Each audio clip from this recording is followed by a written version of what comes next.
Então, boa noite a todos. É uma felicidade estar aqui com vocês. A gente tem vindo algumas vezes esse ano a convite dos amigos dessa casa.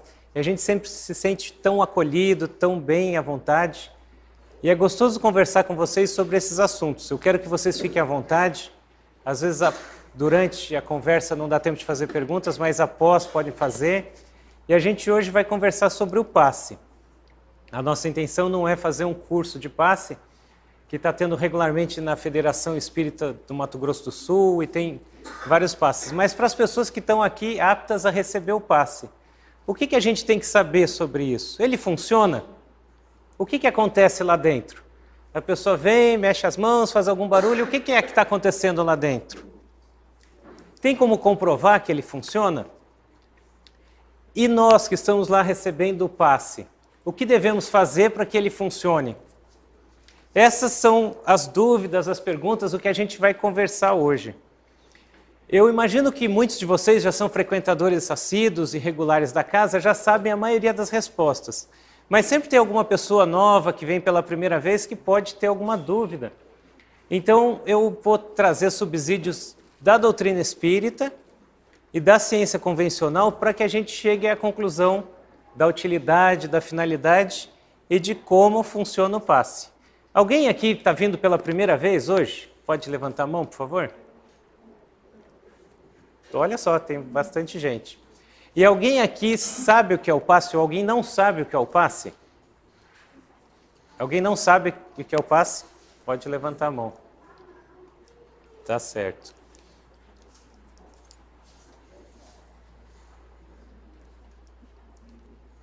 A primeira pergunta, quando a gente vai falar de passe, e é uma questão que a gente ouve muito no meio espírita, é todos são médiuns. Durante o passe é transmitido energias espirituais e energias dos seres encarnados para a pessoa que está recebendo. E a primeira pergunta que se impõe é essa: somos todos médiuns? Eu gostaria de ouvir a opinião de vocês. Quem acha que todos são médiuns, pode levantar a mão. Metade do grupo levantou a mão. Quem acha que não são todos que são médiuns? Levanta a mão. Um pouquinho levantou a mão. E quem não sabe o que acha, pode levantar a mão agora. Tá certo, tá certo. É uma dúvida justa, é uma dúvida interessante e uma questão importante. Quando Allan Kardec codificou a doutrina espírita, baseada nos ensinamentos que ele recebeu dos espíritos, compilando as informações que ele recebia de diversos centros na Europa e um pouco nos Estados Unidos e até mesmo no Japão, ele trouxe os ensinamentos que o plano espiritual estava trazendo. A pedra fundamental, está todo mundo cansado de saber, é reviver o cristianismo, mas os ensinamentos foram trazidos de forma mediúnica. Os amigos mais evoluídos do plano espiritual transmitiam as informações através de um médium. E o conceito básico de médium é a pessoa que tem a capacidade de ser o intermediário entre o plano espiritual e nós que estamos aqui encarnados. Esse foi o primeiro conceito, conceito básico. Por esse conceito, só algumas pessoas que têm a capacidade de receber a informação e transmitir seriam médiuns. Mas o termo tem ampliado seu sentido. Como a língua portuguesa e todas as línguas que estão em uso são vivas, as palavras às vezes mudam de sentido. E esse não mudou de sentido, mas teve um sentido ampliado. Todos nós temos capacidades psíquicas de receber energias e informações. Mesmo que a gente não transmita para os outros, nós podemos receber essas informações. Essa capacidade de receber energias, de receber e absorver essas informações, hoje em dia é considerado como mediunidade. Então, a resposta dos dias atuais é sim, todos são médiuns. Nem todos exercem a mediunidade de uma forma explícita, que se perceba, que se veja, na forma de que você receba do plano espiritual superior uma informação e transmita para as pessoas. Mas todos nós temos capacidade de orar, todos nós temos capacidade de nos concentrarmos e recebermos boas energias do plano espiritual, ou ao contrário. Todos nós temos capacidade de nos deixarmos eu estou falando por mim, mas talvez a maioria de nós, de nos deixarmos perturbar no momento de aflição, ou no trânsito, quando você quase bate o carro e fica com raiva do outro sujeito, ou em qualquer situação do dia a dia, quando as coisas não vão bem, e a gente consegue se deixar entrar numa vibração negativa e receber mais uma carga negativa daqueles que conosco estão se afinando naquele momento. Esse intercâmbio é muito grande, a tal ponto que alguns autores, e até mesmo André Luiz, numa psicografia do Chico Xavier no livro No Mundo Maior, nos diz que nós somos porta-vozes de muitos. Então, quando a gente está falando, raramente você está falando sozinho, você está trazendo com você aquelas energias que você está transmitindo e que você escolheu. Pode ser para o bem ou não. Esse é um conceito importante para a gente entender a ideia da transmissão das energias no passe e o que está acontecendo no passe. Essas três figuras são interessantes porque exemplificam os dois tipos principais de passe quando a gente faz essa divisão. Existe o passe chamado puramente magnético, onde um ser encarnado transmite as energias de que é portador para um outro ser que está recebendo. Existe o passe que é dito espiritual, em que um espírito auxilia, secunda e mistura as energias deles com as do médium e transmite para a pessoa que está recebendo.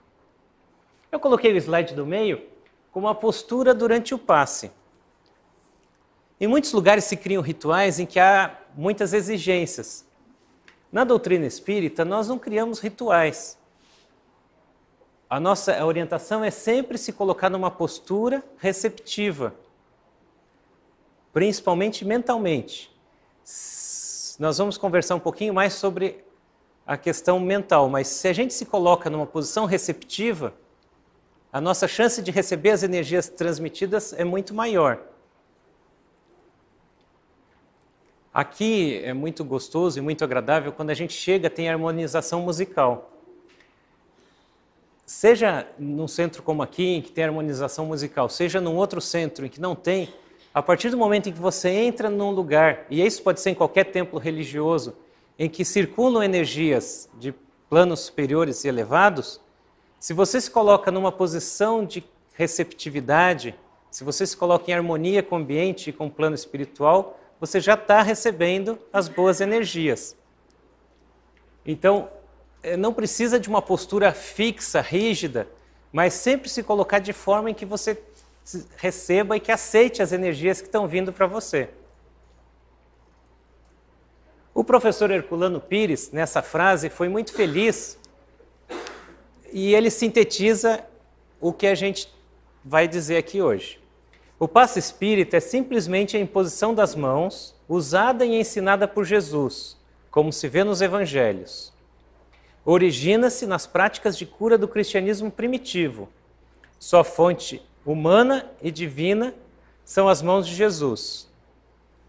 Então, a prática da cura pela imposição das mãos precede, inclusive, o cristianismo. Mas o Cristo é que deu aquele grande impulso nas curas que ele fazia. Ele disse: todos sois deuses, que todos poderiam fazer o que ele faz, desde que tivessem, obviamente, conhecimento e merecimento, que as pessoas tivessem a evolução espiritual para fazer o que ele fazia.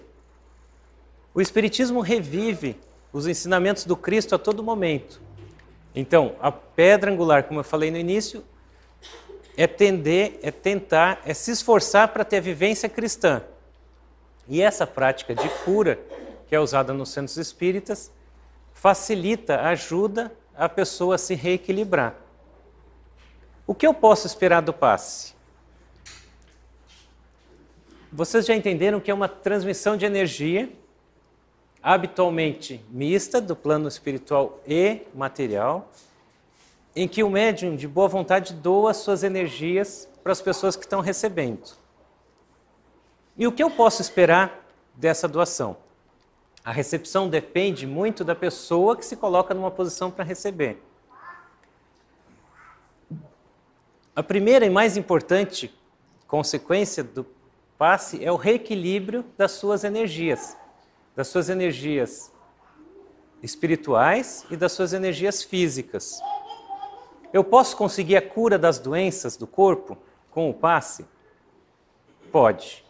Isso varia de acordo com a causa da doença, falando de doença física, da necessidade que nós temos da doença. O centro espírita, o espiritismo, tem como ponto principal a cura da alma.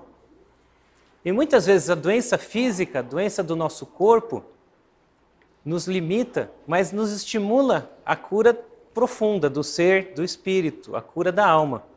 Então, em algumas situações, o alívio da doença não seria desejável para a pessoa. É óbvio que a gente sempre quer ficar curado, sempre quer se livrar das doenças físicas. Mas o ponto principal e primordial do espiritismo é a cura da alma. Nós, médicos espíritas, acreditamos que todas as doenças têm origem na alma. Pode até se questionar, mas a pessoa tropeçou na perna, tropeçou na rua e quebrou o pé. Mas por que tropeçou na rua? Será que estava distraído? Será que estava com algum problema? Então, todas as doenças que a gente apresenta do corpo físico tiveram origem na alma. O tratamento espiritual, o ensino do espiritismo, é para que a gente reequilibre e cure a alma doente. Em algumas situações, o corpo físico pode ser curado nessa encarnação e o passe pode ajudar nisso.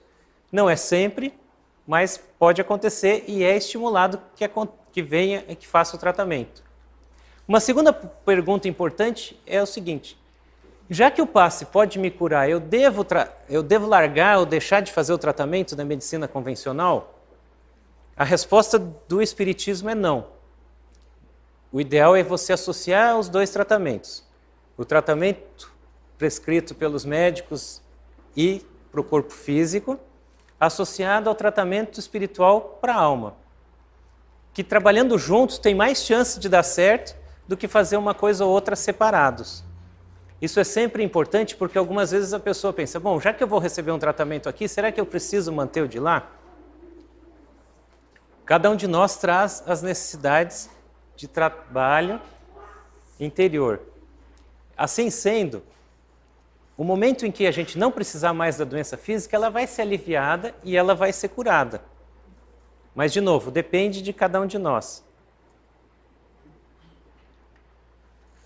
O Mesmer foi um médico contemporâneo de Kardec. Ele fez os primeiros trabalhos e estudos mostrando que a transmissão de energia de uma pessoa para outra funciona. Ele recebeu uma crítica muito grande da sociedade médica da época, sofreu perseguições, mas o trabalho que ele fez mostrou o benefício de que essa terapia pode ser empregada. O Allan Kardec, especificamente na codificação da doutrina espírita, não se atém ao passe nos livros da codificação espírita, mas ele cita em vários trechos que os trabalhos de Mesmer comprovam o que ele chamou de magnetismo animal, ou seja, a transmissão de energia do doador para o receptor.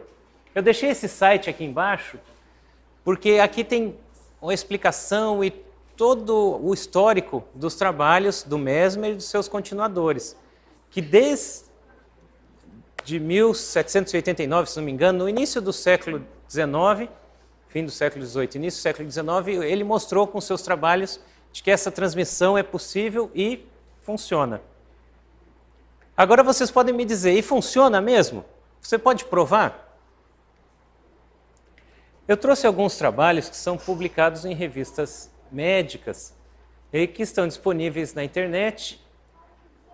Existem inúmeros trabalhos mostrando a eficácia do passe. Eu trouxe aqui 4 exemplos, só para citar que existe estudos mostrando a eficácia da transmissão de energia. Esse primeiro estudo foi feito por um médico amigo nosso lá da USP, e ele mostrou que com a imposição de mãos e transmissão de energia pela técnica do Reiki,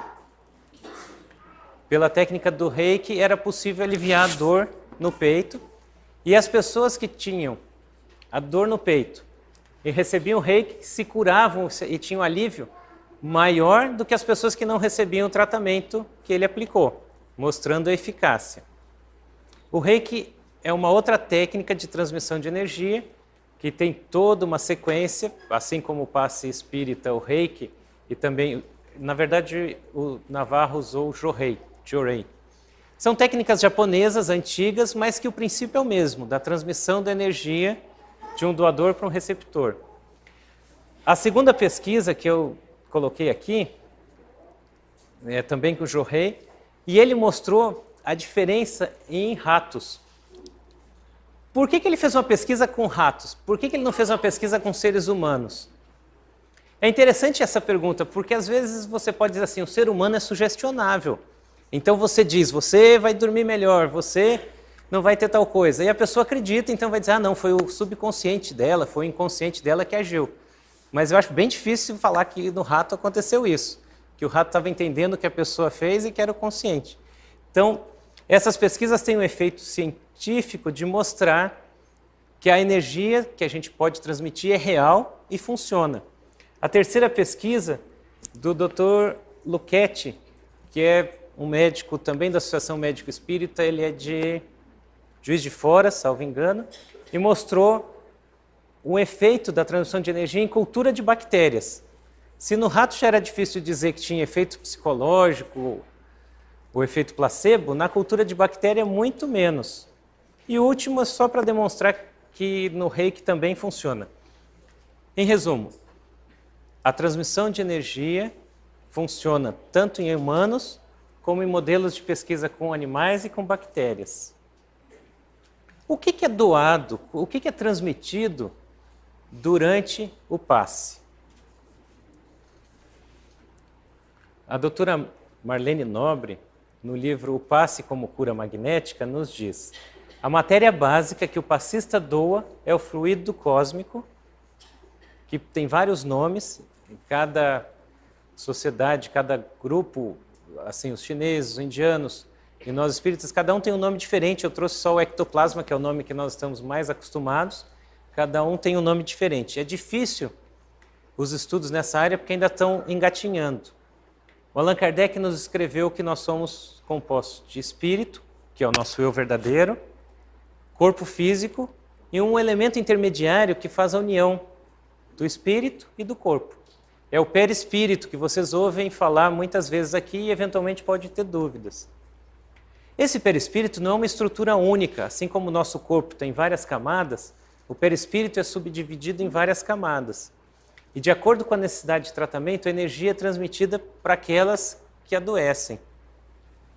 No caso do passista, ele transmite essa porção do ectoplasma, que seria a camada mais superficial, mais materializada, mais próximo da energia material.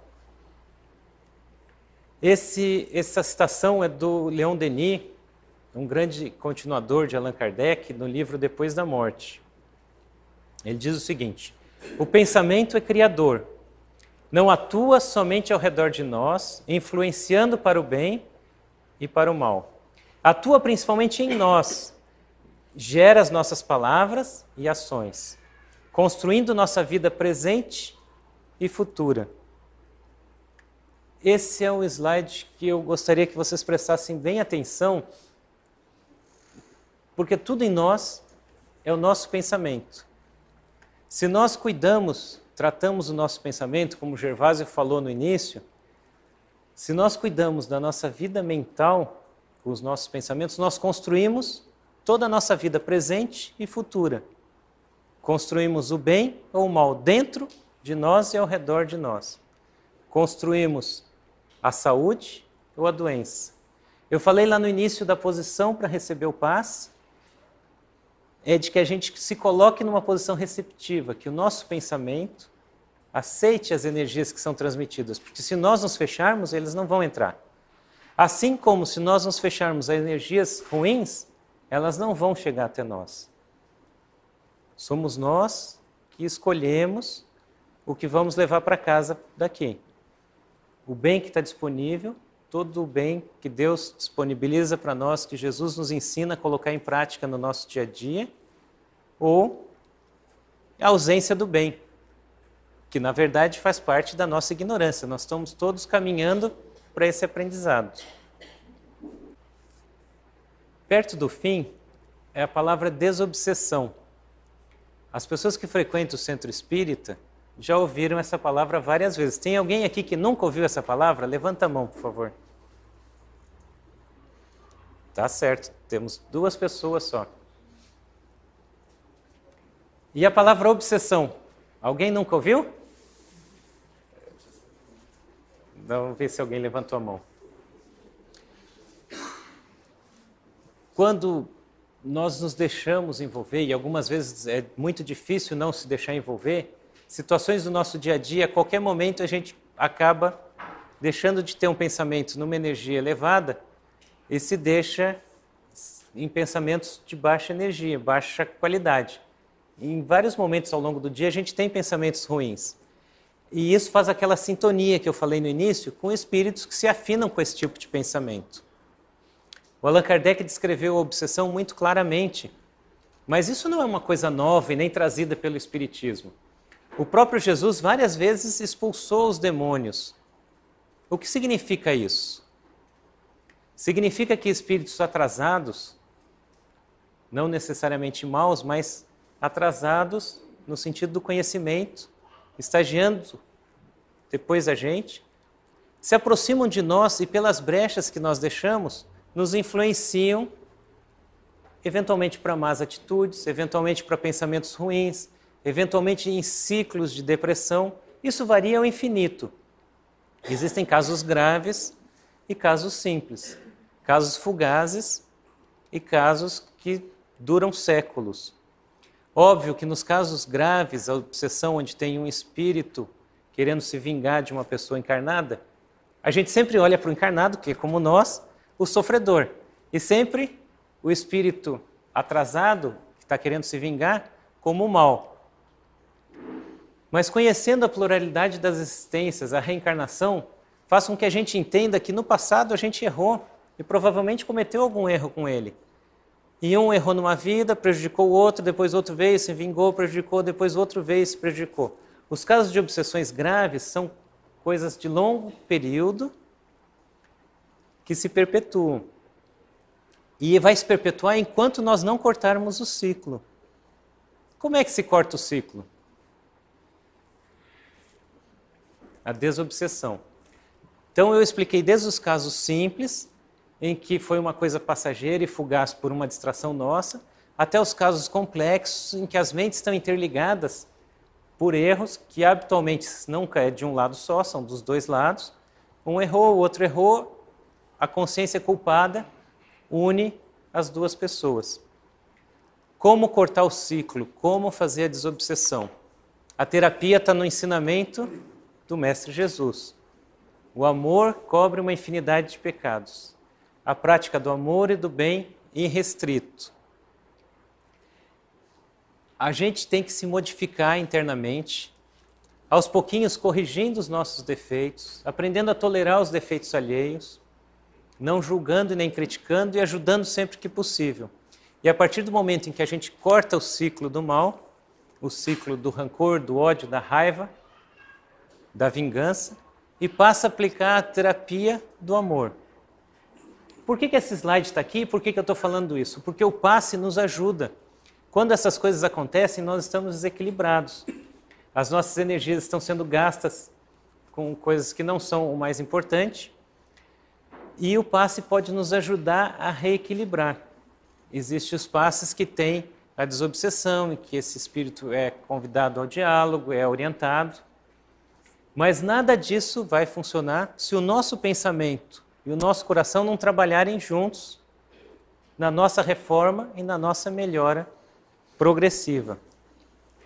Então aqui é um grande convite. A terapia principal é colocar em prática o que Jesus nos ensinou.